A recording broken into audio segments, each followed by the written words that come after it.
So we now came to one of the most important concepts, which is called double entry.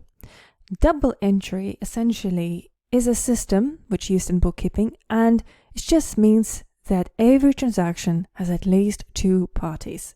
Double entry, two parties. In other words, the sales could be reflected. In one hand, you receive a cash as a seller.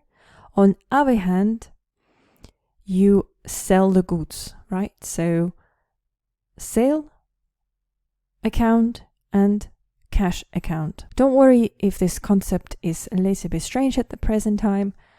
Once we go to part 2, we will be looking on all each purchases and sales and how we can treat them in this double entry system. Another point is that when you use online accounting software, the double entry system works automatically on the background. However, it's still important to understand the bookkeeping concept. Why? It's because if you need to do any manual journals, for instance, so you would really need to understand the essence of double entry system. If you recall, we have looked into 3 accounts: personal, real, and nominal. And so keep this slide when you begin working as bookkeeper. Why? Because it's important to understand how different accounts being treated.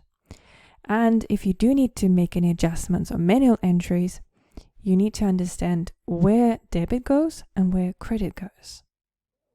Debit is on one side and credit on another side, representing double entry system.